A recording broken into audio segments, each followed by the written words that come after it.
بسم اللہ الرحمن الرحیم اقرأ باسم ربک الذی خلق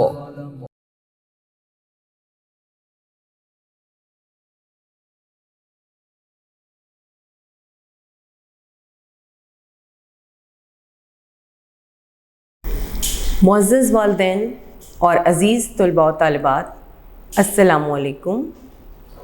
جماعت ہفتم تاریخ باب نمبر 3 مغلیہ سلطنت کے معاشرتی اور ثقافتی حالات، Mughal empire, socio cultural conditions. پہلے دن کے کام کا آغاز کرتے ہیں۔ عزیز طلباء و طالبات، باب نمبر 2 میں ہم نے مغلیہ سلطنت کے استحکام بارے پڑھا، تمام مغل بادشاہوں کے دور حکومت اور اس میں کی گئی اصلاحات بارے پڑھا، اور آخر میں ہم نے اس کا جائزہ لیا۔ باب نمبر 3 میں ہم مغلیہ سلطنت کے معاشرتی اور ثقافتی حالات بارے پڑھیں گے۔ صفحہ نمبر 54 تدریسی مقاصد۔ سب سے پہلے ہم تدریسی مقاصد پڑھیں گے، یعنی اس باب کے پڑھنے کے بعد ہم کن باتوں کو سمجھ سکیں گے۔ معاشرتی اور مذہبی رواداری۔ لفظ معاشرتی کا مطلب سب سے پہلے ہم سمجھ لیں۔ معاشرتی کا مطلب معاشرے سے متعلق، اور مذہبی کا مطلب تو آپ جانتے ہی ہیں، جو مذہب سے متعلق ہوتا ہے۔ معاشرتی اور مذہبی رواداری کے حوالے سے مغل بادشاہوں کی مذہبی پالیسی بیان کر سکیں گے۔ بھکتی تحریک، دین الہی اور حضرت مجدد الف ثانی رحمۃ اللہ علیہ کے مسلک کے اہم خدوخال کی نشاندہی کر سکیں گے۔ سکھ مذہب کے اہم خدوخال بیان کر سکیں گے۔ مغلیہ دور حکومت میں معاشرتی اور ثقافتی حالات اور معاشرے میں تبدیلی کا تجزیہ کر سکیں۔ مغلیہ دور میں سائنس، آرٹس اور فن تعمیر کی ترقی بیان کر سکیں۔ مغلیہ سلطنت کے مرکزی اور صوبائی ڈھانچے، انتظامی ڈھانچے سے واقفیت حاصل کر سکیں۔ مغلیہ دور کے تعلیمی نظام پر روشنی ڈال سکیں اور مغلیہ دور میں تاریخ نویسی پر بحث کر سکیں۔ تو عزیز طلباء و طالبات، یہ وہ پوائنٹس ہیں جن کے زیر اثر ہم تفصیلی طور پر ان پوائنٹس کو پڑھیں گے اور ان کے متعلق واقفیت حاصل کریں گے۔ سب سے پہلے آپ اپنے ہاتھ میں پینسل پکڑ لیجئے اور ایک رف کاپی اپنے ساتھ رکھیے، تاکہ جو بھی آپ کو اس کے متعلق معلومات دی جائے وہ آپ کے پاس ذخیرہ ہو جائے۔ تو سب سے پہلے صفحہ نمبر 54 مغل بادشاہوں کی مذہبی پالیسی کو پڑھتے ہیں۔ مغلیہ دور حکومت میں مذہبی رواداری اور برداشت کا بہت خیال رکھا گیا۔ اب مذہبی رواداری کیا ہوتی ہے؟ یعنی تمام مذاہب کو ایک آزادی دی جائے اپنے اپنے مذہب کے مطابق رسومات ادا کرنے کی، یعنی کوئی بھی مذہب دوسرے مذہب پر ڈومیننٹ نہ ہو۔ مذہبی رواداری اور برداشت کا بہت خیال رکھا گیا۔ مغل بادشاہوں کے حسن سلوک، برداشت کی وجہ سے مسلمانوں کے ساتھ غیر مسلم بھی متاثر ہوئے۔ مغل بادشاہوں نے عوام میں مذہبی تعصب اور مخالفت کو ختم کیا۔ مغل بادشاہ اکبر نے غیر مسلموں کو بڑے بڑے عہدے اور مناصب دیے۔ یہ تو ہم نے باب نمبر 2 میں پڑھ لیا تھا کہ شہنشاہ اکبر نے اپنی سلطنت کے وسعت کے لیے اور ایک سیاسی پالیسی کے تحت تمام مذاہب کو بہت اہمیت دی اور تمام مذاہب سے اچھی اچھی باتیں اکٹھی کر کے اور ایک نیا عقیدہ اس نے تخلیق کیا، جو کہ بعد میں کالعدم ہو گیا، منسوخ ہو گیا، لیکن اس نے ہندو، مسلم، سکھ اور دیگر مذاہب کے جو ماننے والے تھے ان سے اچھے تعلقات قائم کر لیے تھے، اور ان کو بڑے بڑے عہدے، خاص طور پر ہندوؤں کو بہت زیادہ فروغ حاصل ہوا اس دور میں، اور ان کو بہت بڑے بڑے مناصب اور عہدے دیے گئے۔ مغلیہ دور میں فارسی کے ساتھ، فارسی ایک زبان ہے، ٹھیک ہے، یہ آپ کو ساتھ ساتھ سمجھانا اس لیے ضروری ہے کہ جو بھی الفاظ آپ کے پاس آئیں گے، یہاں پر آپ کے سامنے آئیں گے، وہ آپ کے لیے چونکہ نئے ہیں اس لیے ان کے لیے بتانا ضروری ہے کہ فارسی یہاں پر ایک زبان ہے، جیسے اردو ہے، انگلش ہے، عربی ہے، تو فارسی ایک زبان ہے۔ فارسی کے ساتھ ہندی زبان کو اہمیت دی گئی۔ مسلمانوں کے علاوہ غیر مسلموں کی جان، مال اور عزت کا مکمل تحفظ کیا گیا۔ مغلیہ فوج میں غیر مسلم فوجی بھی شامل کیے جاتے تھے۔ ہم کہہ سکتے ہیں کہ مغل بادشاہوں کی مذہبی پالیسی کی وجہ سے رعایا مغلیہ سلطنت کی وفادار بن گئی۔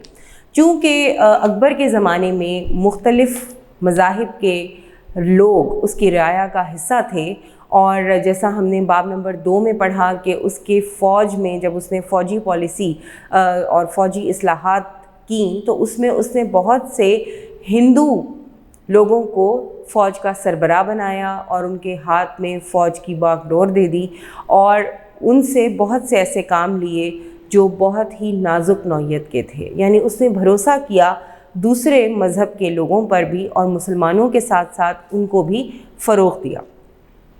اب سب سے پہلے جو ہستی ہمارے سامنے آتی ہے، جو شہنشاہ اکبر کے دور میں ہی سامنے آ گئی تھیں اور اب ہم اس کی تفصیل پڑھنے جا رہے ہیں، وہ ہیں حضرت مجدد الف ثانی رحمۃ اللہ علیہ۔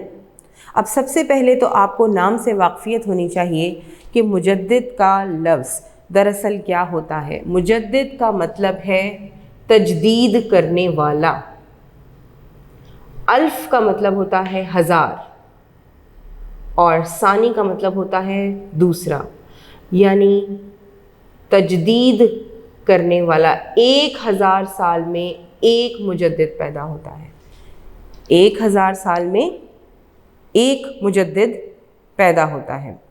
تو یہاں پر مجدد تجدید کرنے والا، اور الف کا مطلب ہے ہزار اور ثانی کا مطلب ہے دوسرا۔ تو پہلے 1000 سال میں حضرت محمد صلی اللہ علیہ وآلہ وسلم تشریف لائے، اور ان کے جو دوسرا 1000 سال تھا اس میں دین کی تجدید کے لیے جو سامنے آئے وہ حضرت مجدد الف ثانی کا کردار بہت زیادہ اہمیت کا حامل ہے۔ انہوں نے شہنشاہ اکبر کے دور سے ہی ایسے تمام مسلک اور مذاہب اور ان کی رسومات کو کالعدم قرار دے دیا تھا، ماننے سے انکار کر دیا تھا۔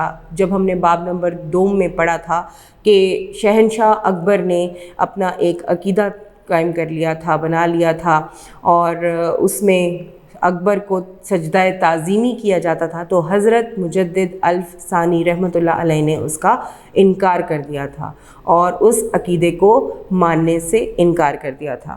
تو آئیے اب اس کی تفصیل پڑھتے ہیں۔ برصغیر میں اولین تحریک کے بانی حضرت مجدد الف ثانی رحمۃ اللہ علیہ 1564 کو مشہور تاریخی شہر سرہند میں پیدا ہوئے۔ ان کا اصل نام شیخ احمد سرہندی تھا۔ سرہندی اس لیے کیونکہ یہ سرہند میں پیدا ہوئے، تو جس علاقے میں، جس شہر میں پیدا ہوئے، اس نام کی مناسبت سے ان کا نام سرہندی یعنی شیخ احمد سرہندی تھا۔ حضرت مجدد الف ثانی رحمۃ اللہ علیہ نے ابتدائی تعلیم اپنے والد سے حاصل کی۔ اس کے بعد انہوں نے اپنے زمانے کے جید علماء کرام، جید کا مطلب ہوتا ہے بہت باشعور، عالم فاضل، بہت زیادہ علم رکھنے والا، اس کو جید کہتے ہیں۔ اور جید علماء کرام اور اساتذہ سے علوم اسلامیہ علوم علم کی جمع ہے، اور اسلامیہ یعنی اسلام سے متعلق جتنے علوم تھے ان کی تعلیم حاصل کی، اور علم حدیث کی تعلیم حاصل کی۔ تعلیم سے فراغت کے بعد، فراغت کا مطلب ہوتا ہے جب تعلیم مکمل کر لی، اس کے بعد حضرت مجدد رحمۃ اللہ علیہ نے اپنے آبائی شہر سرہند میں درس و تدریس کا سلسلہ شروع کیا۔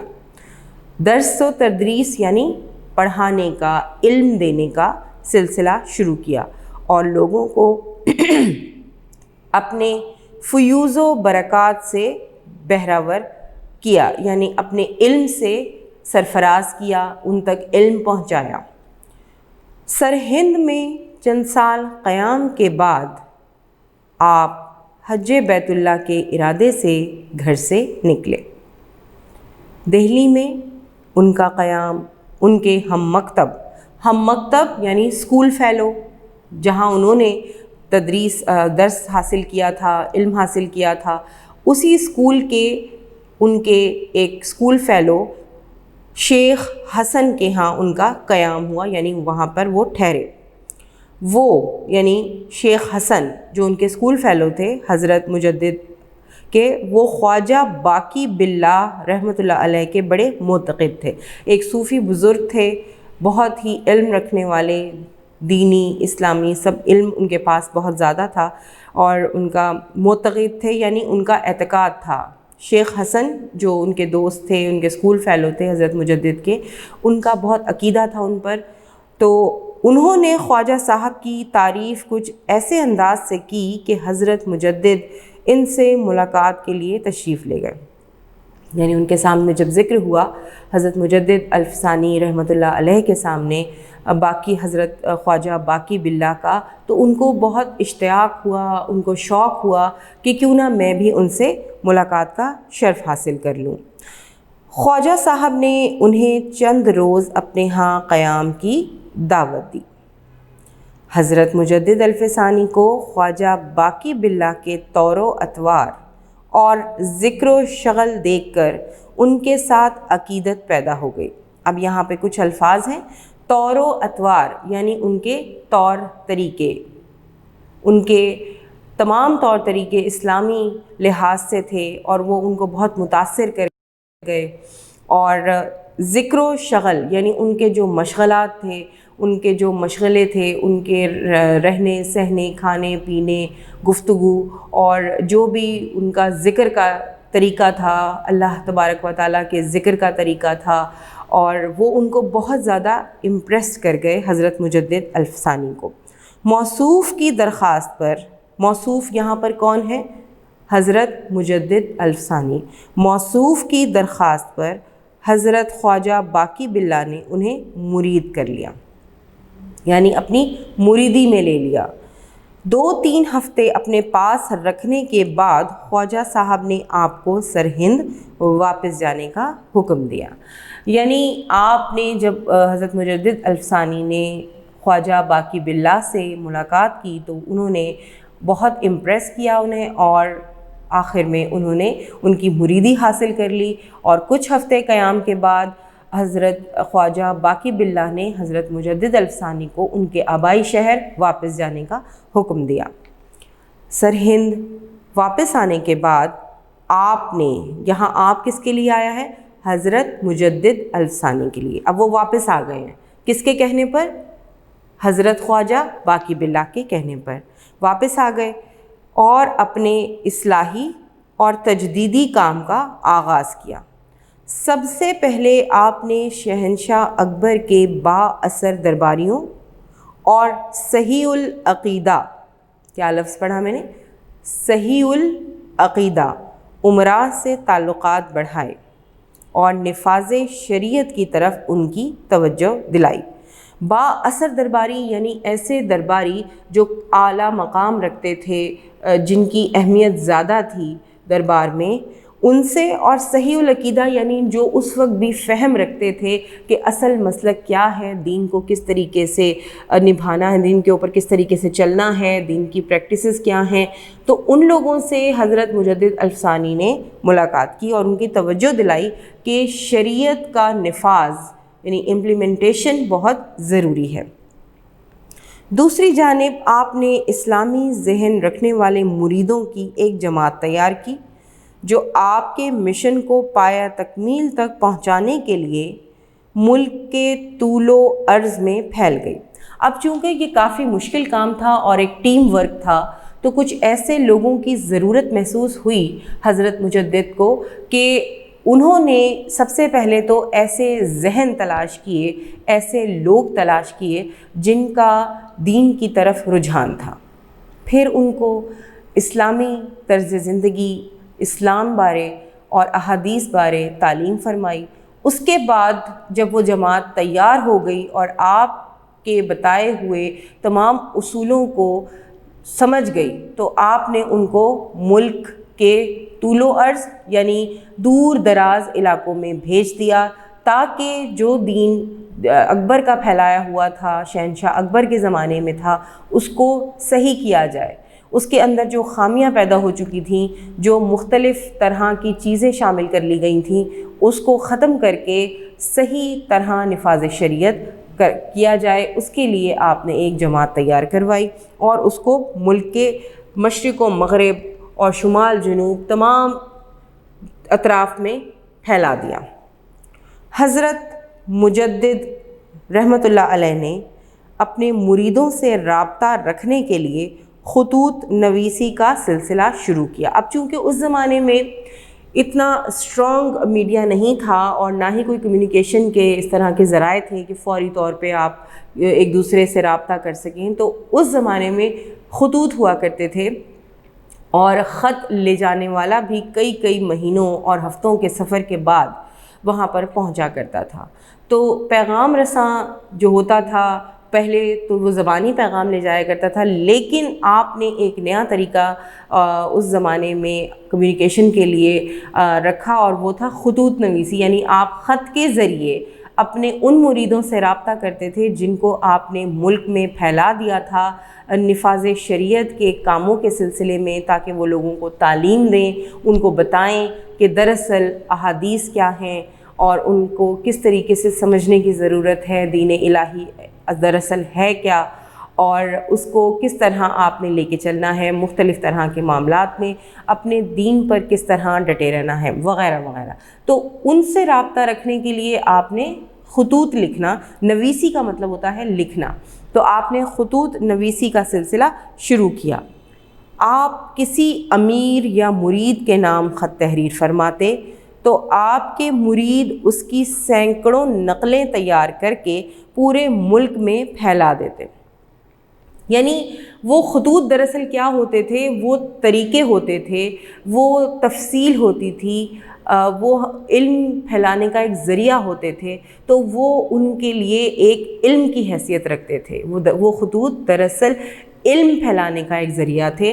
تو آپ کے مرید جیسے ہی وہ آپ کا خط وصول کرتے تھے تو ہاتھ سے لکھ کر اس کی نقلیں، یعنی آج کل تو فوٹو کاپی ہے، آپ پرنٹ نکال لیتے ہیں، اسکین کر لیتے ہیں، تو پہلے زمانے میں وہ جو لکھے ہوئے خطوط تھے، ہاتھ سے تحریر کردہ خطوط تھے، ان کی اور زیادہ ہاتھ سے لکھ کے وہ جتنا ہو سکتا تھا اس کو پھیلاتے تھے تاکہ لوگوں کو شعور حاصل ہو، اور جو ان تک پیغام پہنچا ہے خطوط کے ذریعے وہ آگے لوگوں تک بھی پہنچا سکیں۔ یہ خطوط ایک طرح سے ان کی خانقاہ کے ترجمان تھے۔ خانقاہ کیا ہوتی ہے؟ جہاں مریدوں کی تربیت کی جاتی ہے۔ وہی بات کہ یہ خطوط ایک سکول کی حیثیت رکھتے تھے، پورا مکمل ایک درسگاہ تھی جس میں ان کے تمام پوائنٹس لکھے ہوتے تھے، کس طریقے سے آپ نے تعلیم حاصل کرنی ہے، کیا عمل کرنا ہے، کیا نہیں کرنا، وغیرہ وغیرہ، اور ان کے ذریعے سے آپ کو اپنے خیالات کے اظہار کا موقع مل جاتا تھا۔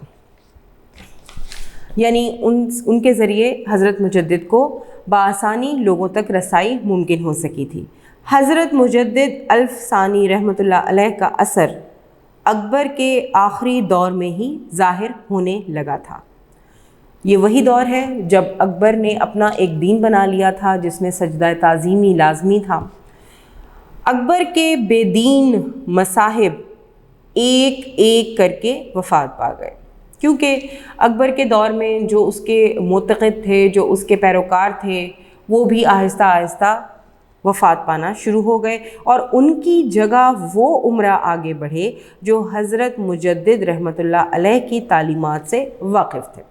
اب بہتری کس طرح آئی کہ جو پیروکار شہنشاہ اکبر کے دین کے تھے وہ آہستہ آہستہ اپنی جگہ سے ہٹ گئے، اور ان کی جگہ جو امراء آئے ان میں شعور تھا، ان میں ایک سوچ تھی، اور دین اسلام کے متعلق ان کی جو اپروچ تھی وہ کافی اسٹرانگ تھی، کافی بہتر تھی، مضبوط تھی۔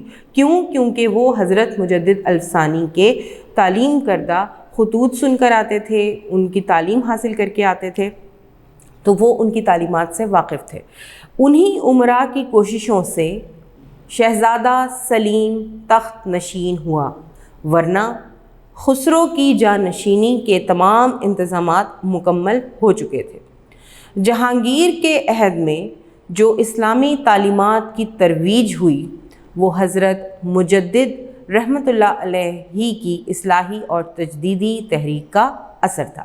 یعنی بہتری کہاں آئی کہ جب شہزادہ سلیم تخت نشین ہوا تو اس کے دور میں اس کے جو آباء و اجداد سے چلتا ہوا ایک مذہب آ رہا تھا، ایک مسلک آ رہا تھا جس میں اتنا اسٹرانگ نہیں تھا، اتنی مضبوطی نہیں تھی، تو اس نے آ کر اسلامی تعلیمات کی ترویج اور اصلاحی اور تجدیدی تحریک کا اثر لیتے ہوئے اس میں پازیٹیو کردار ادا کیا۔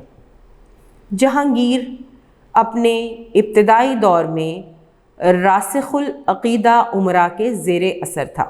راسخ العقیدہ یعنی ایسا عقیدہ جس میں کوئی سچائی نہ ہو، بے دینی ہو، اور اس میں کوئی اسلامی نفاذ شریعت کے پوائنٹس شامل نہ ہو، ان کے زیر اثر تھا۔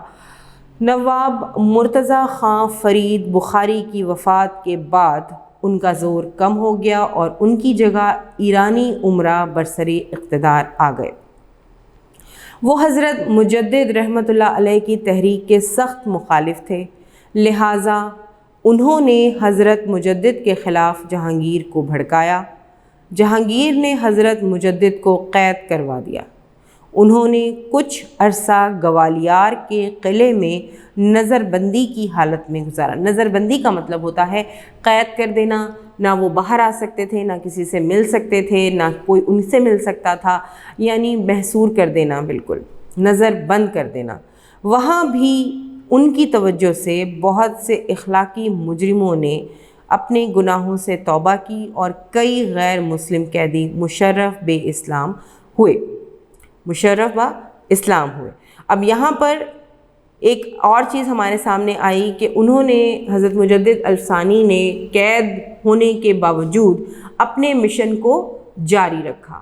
اپنا مشن انہوں نے چھوڑا نہیں، بلکہ اس کی جو اس کو فروغ تھا وہ وہیں پہ بیٹھ کر بھی انہوں نے اس کو فروغ دیا، اور بہت سے ایسے لوگوں کو اسلام سے مشرف کیا جو غیر مسلم تھے، قیدی تھے، اور کچھ اخلاقی گناہ جیسے چوری، ڈکیتی، رازدنی وغیرہ وغیرہ اس میں وہ وہاں پر قید کیے گئے تھے۔ انہوں نے ان گناہوں سے توبہ کی اور ان کے ہاتھ پر بیعت کی اور اسلام لیا۔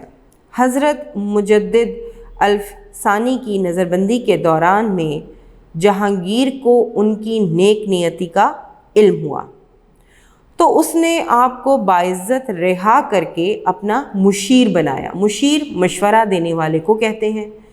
جب جہانگیر کو یہ احساس ہو گیا کہ حضرت بہت ہی اعلیٰ شخصیت ہیں اور اعلیٰ کردار کے مالک ہیں اور آپ کی تعلیمات میں وزن ہے اور حقیقت ہے، تو انہوں نے یعنی شہزادہ جہانگیر نے جو تھا اس نے ان کو قید سے رہا کر دیا اور اپنا مشیر خاص بنا لیا۔ یعنی مشورہ لیتا تھا تو کس سے لیتا تھا؟ حضرت مجدد الثانی رحمۃ اللہ علیہ سے، کہ کس طریقے سے دین پر کاربند رہتے ہوئے ہم تمام فیصلے کر سکتے ہیں۔ جہانگیر کے ساتھ 3 سال گزارنے کے بعد 1624 میں آپ کا انتقال ہوا۔ آپ کی وفات کے بعد آپ کے فرزندوں نے، فرزند بیٹے کو کہتے ہیں، آپ کے فرزندوں نے آپ کے مشن کو آگے بڑھایا، اور مشن کیا تھا؟ نفاذ شریعت۔ تو یہاں پر حضرت مجدد الف ثانی کا جو ہمارے پاس یہ کردار ہم نے پڑھا اور ان کی اصلاحات پڑھی، تو سب سے پہلے یہ ہمارے سامنے آیا کہ اولین اسلامی تحریک کے بانی تھے۔ 1564 میں سرہند میں پیدا ہوئے، جید علماء کرام سے، جید کا مطلب باشعور، بہت علم رکھنے والے، جو ان کے استاد تھے، ان سے احادیث کی تعلیم حاصل کی۔ جب حج کے لیے جا رہے تھے تو واپسی پر دہلی میں اپنے ہم مکتب یعنی اسکول فیلو شیخ حسن کے ہاں رکے، اور اس دوران آپ نے خواجہ باقی باللہ سے ملاقات کی، جو بہت زیادہ امپریس کر گئے آپ کو، اور آپ نے ان کی مریدی اختیار کر لی۔ پھر واپس دوبارہ سرہند آ گئے۔ اس کے بعد آنے کے بعد آپ نے شہنشاہ اکبر کے درباریوں اور صحیح العقیدہ امراء سے تعلقات بڑھائے، تاکہ نفاذ شریعت کی طرف توجہ دلائی جائے اور دین کے مطابق تمام کام انجام دیے جائیں۔ اب ہم یہاں پر جو ہمارے سامنے یہ پوائنٹس آئے ہیں، ان کو ہم نے ریوائز کر لیا ہے، تو یہاں آپ کے پہلے دن کا کام ختم ہوتا ہے۔ عزیز طلباء و طالبات، جماعت ہفتم، تاریخ، باب نمبر 3، مغلیہ سلطنت کے معاشرتی اور ثقافتی حالات۔ دوسرے دن کا کام شروع کرتے ہیں۔ پہلے دن کے کام میں ہم نے حضرت مجدد الف ثانی رحمۃ اللہ علیہ بارے پڑھا۔ آج یعنی دوسرے دن کے کام میں ہم ان کے کارنامے پڑھنے جا رہے ہیں۔ صفحہ نمبر 56، حضرت مجدد الف ثانی کے کارنامے۔ نمبر 1، تصوف کی اصلاح۔ اب سب سے پہلے لفظ تصوف کا مطلب آپ کو معلوم ہونا چاہیے۔ تصوف کا لفظی معنی ہے محبت، خلوص اور دوستی۔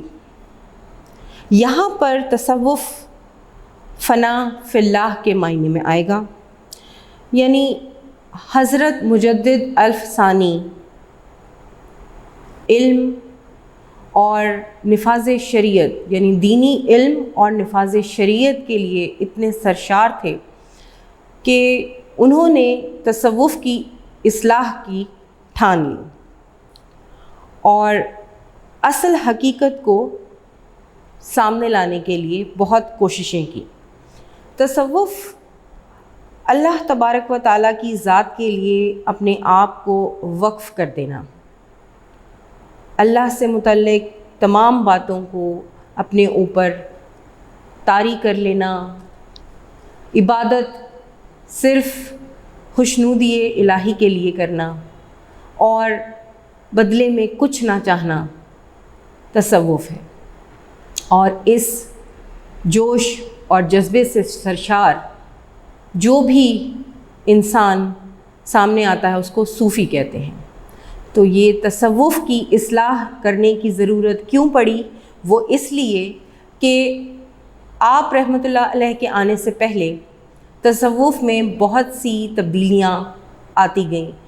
لوگوں نے گھر بار چھوڑ کر جنگل، بیابان، پہاڑ اور دریاؤں میں اپنے آپ کو دنیا سے بالکل علیحدہ کر کے، دنیاوی کاموں سے، رشتوں سے اور تمام چیزوں سے اپنے آپ کو علیحدہ کر کے صرف اور صرف ذات الہی کے لیے وقف کر دیا۔ لیکن آپ نے ان کو سمجھایا، ان کو تعلیم دی کہ تصوف کا اصل مطلب دنیا میں رہتے ہوئے اللہ تبارک و تعالیٰ کی عبادت کرنا ہے۔ یہی تو انسان کی اصل پہچان ہے کہ وہ دنیا میں رہتے ہوئے کس طریقے سے اپنے آپ کو ذات الہی کے لیے وقف کر دیتا ہے۔ اس طرح تصوف کی اصلاح شروع ہوئی۔ آئیے پڑھتے ہیں۔ حضرت مجدد رحمۃ اللہ علیہ کے اصلاحی کارناموں میں تصوف کی اصلاح اہم کارنامہ ہے۔ برصغیر میں اس وقت تصوف کے جتنے سلسلے مروج تھے ان پر مسلمانوں کے ہندوؤں کے ساتھ میل جول کی وجہ سے ہندی فلسفے کا رنگ غالب آ رہا تھا۔ چونکہ اکبر کے دور میں، عزیز طلباء و طالبات یہاں رک کے میں تھوڑا سا آپ کو بیان کروں کہ آپ جیسا کہ جانتے ہیں ہم نے باب نمبر 2 میں تفصیلی پڑھا، اور میں بایانوں آپ کو بتاتی بھی رہتی ہوں کہ شہنشاہ اکبر کے زمانے میں شہنشاہ اکبر نے ہندوؤں کے ساتھ بہت تعلقات قائم کر لیے تھے اور بڑی اچھی الیک سلیک ہو گئی تھی، اور ان کو اعلیٰ عہدوں پر بھی فائز کیا گیا، ان کو منصب عطا کیے گئے۔ تو اس سے جو ہندوؤں کے رسوم و رواج تھے وہ اکبر نے اپنانا شروع کر دیے، اور آہستہ آہستہ فلسفے میں بھی تبدیلی آنا شروع ہو گئی۔ اب حضرت مجدد رحمۃ اللہ علیہ نے تصوف میں ان غیر اسلامی عناصر کی نشاندہی کی اور برصغیر میں نقش بندی سلسلہ تصوف کو فروغ دیا۔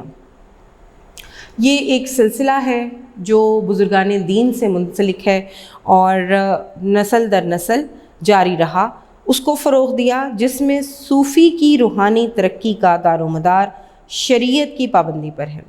یعنی صوفی دراصل صرف داڑھی رکھ لینے والے یا صرف اسلام میں بتائے گئے اصولوں کی پاسداری کر لینے والے کا نام نہیں، صوفی کی روحانی ترقی کا دار و مدار صرف اور صرف شریعت کی پابندی ہے۔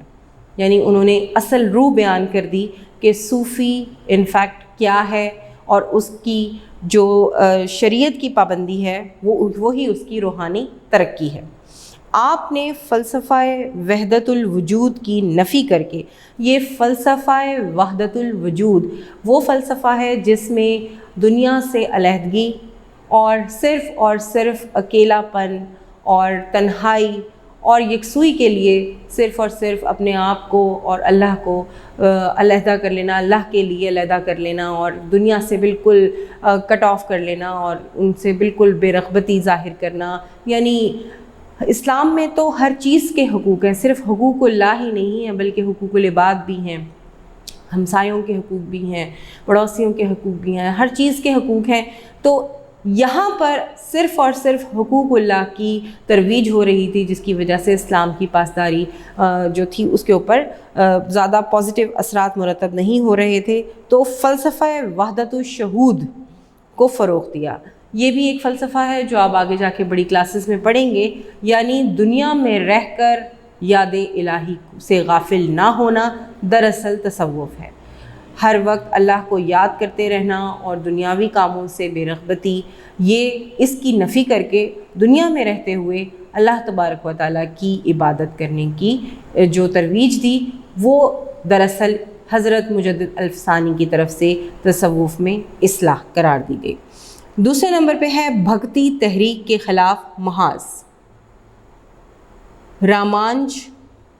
رامانند اور بھگت کبیر جیسے ہندوؤں نے مسلمانوں کا عقیدہ توحید اپنا کر ایک تحریک چلائی، جس میں پنڈتوں اور مولویوں کے ظاہری تقدس پر جی بھر کر تنقید کی۔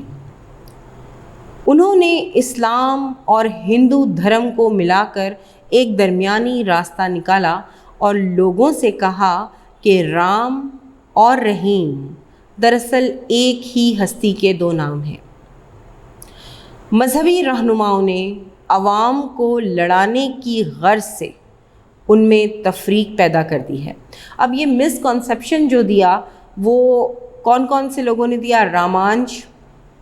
رامانند اور بھگت کبیر، یہ تین نام جو ہمارے سامنے آتے ہیں، انہوں نے ایک ایسا درمیانی راستہ نکالا کہ کس طریقے سے یہ مسلمانوں کو اور ہندوؤں کو اور سکھوں کو اکٹھا کیا جا سکتا ہے۔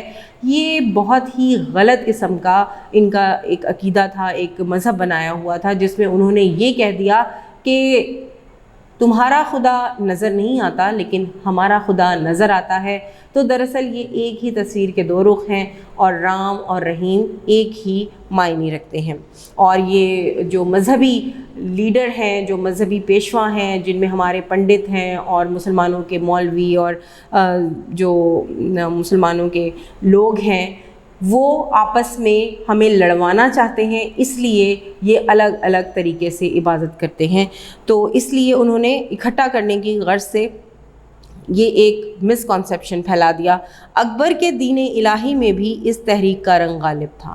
اکبر نے جو دین انٹروڈیوس کروایا وہ صرف ہندوؤں کی پذیرائی حاصل کرنے کے لیے جو دین اکبری تھا اس کو انٹروڈیوس کروایا، جس میں سجدہ تعظیمی جائز تھا اور اکبر کے ہاتھ پہ سب بیعت کرتے تھے. تو اس میں بھی یہ رنگ جو ہے آپ کو نظر آئے گا اسی طریقے کا.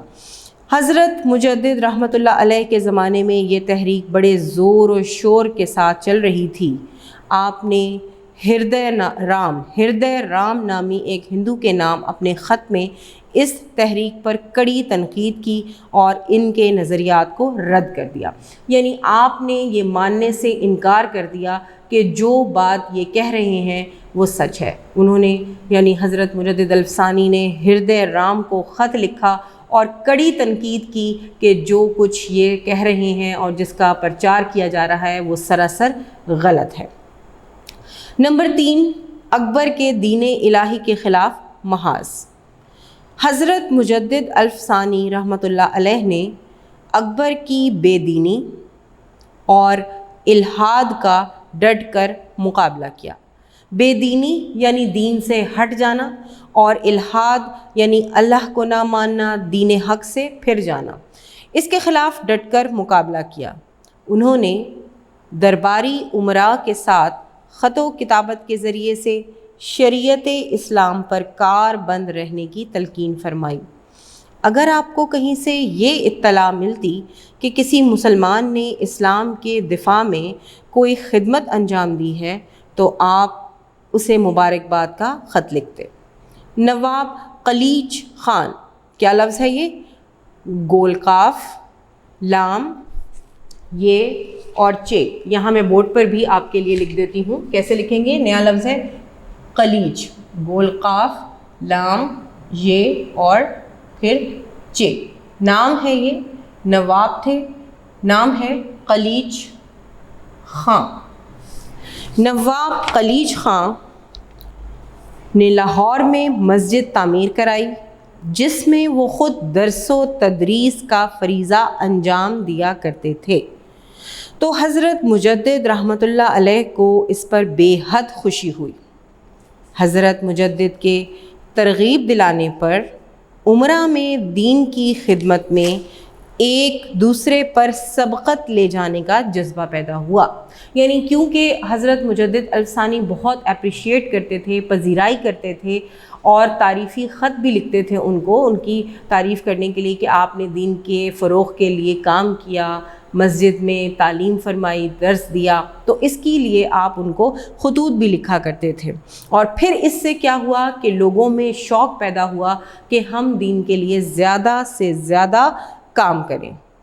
سبقت لے جانا یعنی بازی لے جانا کہ ہم ان سے زیادہ کام کریں، ان سے اور بہتر کام کریں، یہ معنی ہے یہاں پر.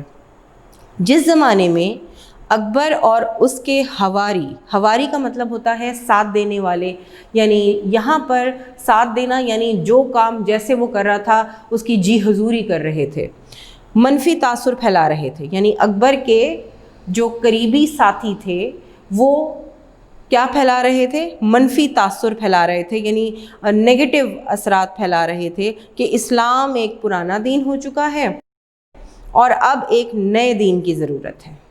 یعنی لوگوں میں یہ کانسیپٹ پھیلا رہے تھے کہ اب جو یہ دین اتنے عرصے سے چلتا آ رہا ہے اس میں تبدیلی کی ضرورت ہے اور اب ایک نئی دین کی ضرورت ہے. تو حضرت مجدد رحمۃ اللہ علیہ اور ان کے رفقا نے بڑی سختی کے ساتھ شریعت پر عمل کر کے دکھایا کہ اسلام آج بھی اتنا ہی تر و تازہ دین ہے جتنا شروع میں تھا. یعنی دین میں کوئی تبدیلی ممکن نہیں، جس طرح شریعت نے حکم دیا ہے اسی طریقے سے دین کو آگے لے جانا ہے. اس پر عمل کر کے دکھایا حضرت مجدد الفسانی رحمۃ اللہ علیہ نے اور آپ کے ساتھیوں نے جن کو آپ نے تعلیم فرمائی تھی۔ اب نمبر 4، ہندوؤں کے خلاف محاذ آرائی۔ اکبر کی ہندو نواز پالیسی سے ہندوؤں کے حوصلے اس قدر بڑھ گئے تھے کہ انہوں نے مسجدیں اور مقبرے مسمار کر کے، مسمار کا مطلب ہوتا ہے منہدم کر دینا، گرا دینا، مسمار کر کے ان کی جگہ مندر تعمیر کرنے شروع کر دیے تھے۔ یعنی اکبر نے اتنا پروموٹ کر دیا تھا ہندوازم کو کہ وہ اتنا سر چڑھ گئے تھے کہ وہ ڈرتے نہیں تھے کہ مسلمانوں کی مسجدیں گرا کے اور اس کی جگہ مندر تعمیر کرنا شروع کر دی انہوں نے۔ جن علاقوں میں ہندوؤں کی اکثریت تھی وہاں انہوں نے مسلمانوں کو بہت تنگ کر رکھا تھا۔ مسلمان اسلام کے شعائر بجا لانے سے قاصر تھے۔ شعائر کا مطلب ہے طور طریقے، عبادات، یعنی جس طریقے سے عبادت کا حکم دیا گیا ہے اس طرح وہ عبادت نہیں کر پاتے تھے۔ اگر وہ ایسا کرتے تو ہندو انہیں قتل کرنے سے بھی دریغ نہ کرتے تھے۔ یعنی اتنے دیدہ دلیر ہو چکے تھے کہ وہ مسلمانوں کو کسی خاطر میں نہ لاتے تھے۔ دریغ نہ کرنا کا مطلب ہے پیچھے نہ ہٹتے تھے۔ ان حالات میں حضرت مجدد نے ہندوؤں کے خلاف محاذ قائم کیا۔ اکبر اور بعد ازاں جہانگیر کے درباری امراء کو ان کی زیادتیوں کی طرف توجہ دلائی۔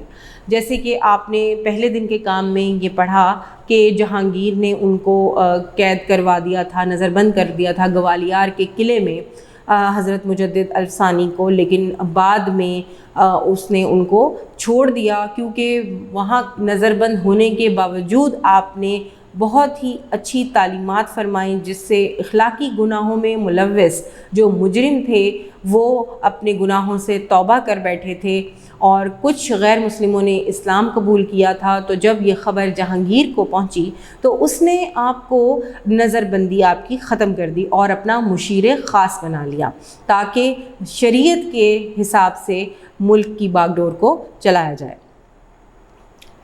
حضرت مجدد الفسانی رحمۃ اللہ علیہ کی اس سعی اور کاوش کا، سعی کا مطلب ہے کوشش، اور کاوش یعنی ایک اچھی کوشش اور بہت سخت محنت کا یہ نتیجہ نکلا کہ جہانگیر کے عہد حکومت میں اسلام کو فروغ حاصل ہوا۔ اس کے بعد شاہ جہاں اور اورنگزیب عالمگیر جیسے باعمل مسلمان حکمران ہوئے جن کی کوششوں سے شریعت کو فروغ ملا۔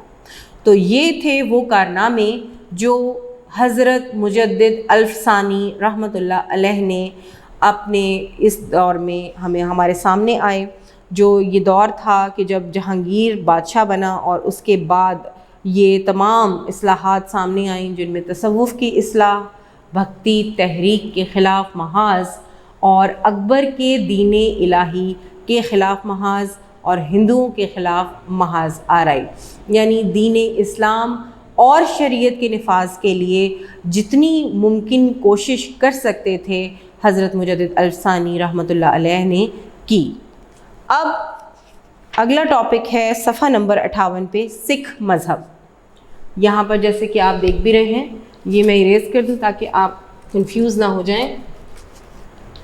سکھ مذہب جیسے مسلمان ہیں، ہندو ہیں، اب آپ کو یہاں بتایا جائے گا کہ سکھ مذہب دراصل کیسے بنا، اس کے بانی کون تھے، اور وہ کہاں پیدا ہوئے، کب پیدا ہوئے، اور سکھوں نے کس کس طرح حکومت کی۔ تو یہاں پہ سب سے پہلے بورڈ پہ بھی آپ دیکھ سکتے ہیں کہ سکھ مذہب کے بانی کون تھے، بابا گرو نانک۔ اب ان کو مزید تفصیل سے پڑھتے ہیں۔ سکھ مذہب کے بانی بابا گرو نانک 1469 میں پنجاب کے ضلع ننکانہ صاحب میں پیدا ہوئے۔ ان کے والد کا نام مہتا کالو تھا جو ہندو تھے۔ بابا گرو نانک ہندوازم کی تعلیمات سے متاثر نہ تھے۔ انہوں نے ایک نئے مذہب سکھ مذہب کی بنیاد رکھی۔ بابا گرو نانک کی تعلیمات سکھوں کی مقدس کتاب گرو گرنتھ صاحب میں ملتی ہے۔ یہ نام ہے سکھوں کی مقدس کتاب، جیسے وہ پڑھتے ہیں اور اس سے ہی تمام اپنی انسٹرکشنز لیتے ہیں اپنے نفاذ کے لیے، کس طرح انہوں نے چلنا ہے، عبادت کیسے کرنی ہے، زندگی کیسے گزارنی ہے، وغیرہ وغیرہ۔ تو اس کتاب کا نام ہے گرو گرنتھ، گرو گرنتھ صاحب میں ملتی ہیں۔ بابا گرو نانک مسلمان صوفیاء کرام سے بہت متاثر تھے۔ آپ نے اپنے پیروکاروں کو نسلی امتیاز ترک کرنے، توحید اور مساوات کی پیروی کرنے کا درس دیا۔ اب سب سے پہلے تو یہاں ایک بات ہے کہ ہندوازم میں، یعنی ہندو مذہب میں، ذات پات، رنگ نسل بہت زیادہ تھی۔ آپ نے جیسے پڑھا بھی ہے کلاس 6 میں کہ ہندوؤں میں مختلف ذاتیں تھیں، برہمن، ویش، شودر وغیرہ وغیرہ۔ تو یہاں پر انہوں نے، یعنی بابا گرو نانک نے اپنے پیروکاروں کو نسلی امتیاز ترک کرنے کا حکم دیا اور توحید اور مساوات کی پیروی کرنے کا درس دیا۔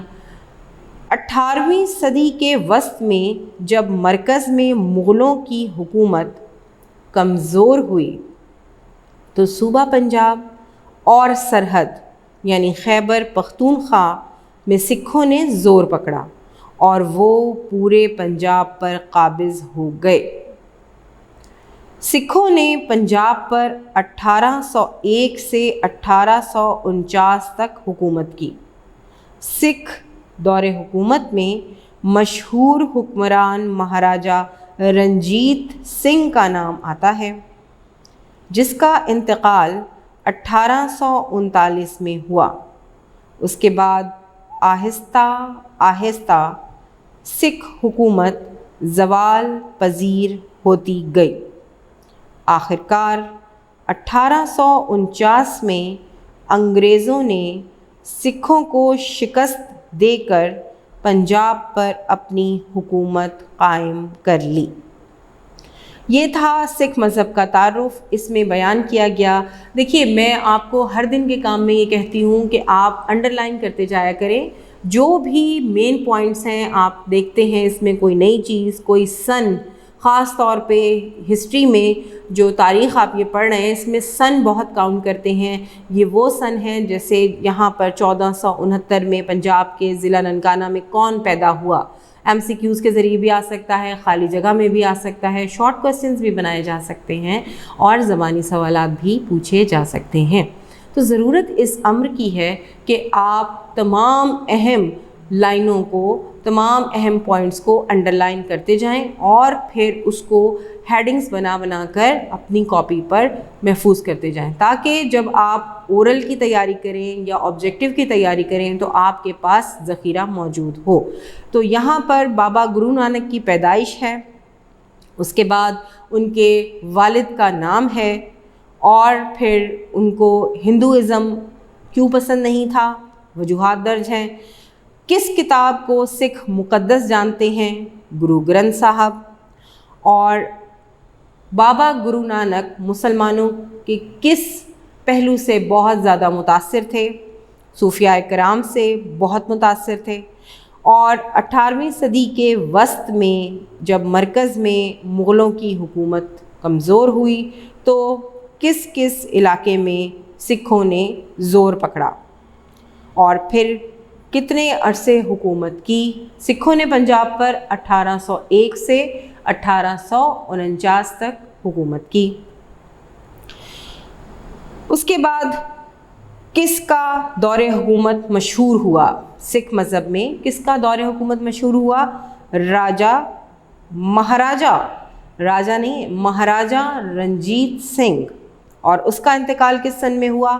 1839 میں۔ اس کے بعد 1849 میں انگریزوں نے، کس نے شکست دی؟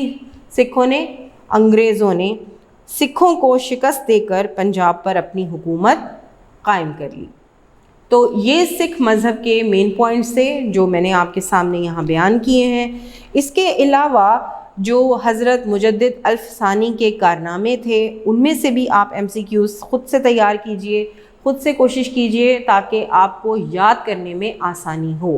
اگر آپ ہیڈنگز بنا کے یاد کریں گے تو اس میں آپ تصوف کی اصلاح میں مختلف قسم کے شارٹ کویسچنز بھی بنا سکتے ہیں۔ بھکتی تحریک کے خلاف محاذ میں کن 3 ہندو رہنماؤں کے نام سامنے آتے ہیں؟ ان کا نام ہے رامانش، رامانند اور بھگت کبیر۔ اور انہوں نے کس کو تنقید کا نشانہ بنایا؟ پنڈتوں اور مولویوں کے ظاہری تقدس کو تنقید کا نشانہ بنایا۔ کون سا درمیانی راستہ نکالا؟ لوگوں سے کہا کہ رام اور رحیم دراصل ایک ہی ہستی کے 2 نام ہیں، یہ انہوں نے درمیانی راستہ نکالا۔ اور پھر اکبر کے دین الہی پر بھی اس کا رنگ نظر آ رہا تھا۔ اس کے بعد کس نے اس تحریک کو کنڈیم کیا، اس تحریک کو ماننے سے انکار کر دیا؟ آپ نے یعنی حضرت مجدد الف ثانی رحمۃ اللہ علیہ نے اس تحریک کو ماننے سے اس طرح انکار کیا کہ آپ نے ہردے رام نامی ایک ہندو کو خط لکھا اور اس میں کڑی تنقید کی کہ یہ نظریات سراسر غلط ہیں۔ اس کے بعد اکبر کے دین الہی کے خلاف محاذ میں آپ ہیڈنگز بنا سکتے ہیں کہ حضرت مجدد الف ثانی نے کس کا ڈٹ کر مقابلہ کیا؟ جواب ہو سکتا ہے اکبر کی بے دینی اور الحاد کا ڈٹ کر مقابلہ کیا۔ اور آپ نے کس طرح اسلام اور دین الہی اور نفاذ شریعت کو فروغ دینے والوں کی پذیرائی کی؟ تو آپ جواب میں یہ لکھ سکتے ہیں کہ حضرت مجدد الف ثانی نے اپنے خطوط کے ذریعے ایسے لوگوں کی پذیرائی کی، ان کی تعریف کی جو دین الہی پھیلانے میں اپنا فریضہ انجام دیا کرتے تھے اور درس و تدریس میں مصروف رہتے تھے، اس پر بہت خوشی کا اظہار کرتے تھے۔ اس کے علاوہ اکبر جس زمانے میں اکبر اور اس کے حواری یعنی ساتھی منفی تاثر پھیلا رہے تھے اور پھر انہوں نے کس طریقے سے اس سوچ کی نفی کی اور شریعت پر عمل کر کے دکھایا، ان سے بھی آپ شارٹ کویسچنز بنا سکتے ہیں۔ پھر ہے ہندوؤں کے خلاف محاذ آرائی، اس میں بھی آپ بتا سکتے ہیں کہ اکبر کے زمانے میں، اکبر کے دور حکومت میں چونکہ ہندوؤں کو بہت زیادہ پذیرائی حاصل ہوئی تھی اور وہ اتنے دلیر ہو چکے تھے کہ مسلمانوں کی عبادت گاہوں کو گرانے سے بھی دریغ نہ کرتے تھے اور اس کی جگہ مندر تعمیر کر دیا کرتے تھے، اور پھر مسلمانوں کو اسلام کے اصولوں کے مطابق عبادت کرنے سے روکتے تھے اور اگر وہ نہیں باز آتے تھے تو ان کو قتل بھی کر دیا کرتے تھے۔ تو اس دوران حضرت مجدد الف ثانی نے ان کا ڈٹ کر مقابلہ کیا۔ اور پھر اس کے بعد جہانگیر کے دور حکومت میں جب وہ تمام لوگ اس دنیا سے چلے گئے جو دین الہی یعنی اکبر کے دین الہی کے حق میں تھے، اس کی جگہ ایسے لوگ آئے جو اصل تعلیم سے روشناس تھے اور وہ تعلیم انہیں حضرت مجدد الف ثانی رحمۃ اللہ علیہ نے دی اور اس سے سرشار ہو کر انہوں نے صحیح سوچ اور فکر کے ساتھ جب اپنے منصب سنبھالے تو پھر نفاذ شریعت کو فروغ ملا اور باعمل مسلمان حکمران ہوتے چلے گئے۔ تو یہ بتانے کا مقصد صرف یہ ہے کہ آپ کس طریقے سے جو لیکچر سننے کے ساتھ ساتھ اس سے فائدہ اٹھا سکتے ہیں۔ تو یہاں آپ نے آج حضرت مجدد الف ثانی رحمۃ اللہ علیہ کے کارنامے اور سکھ مذہب کی ڈیٹیلز پڑھیں، آپ اسے یاد کریں، کاپی ڈاؤن کریں اور اس کو بار بار پریکٹس کریں۔ تو یہ آپ کے دوسرے دن کا کام ختم ہوتا ہے۔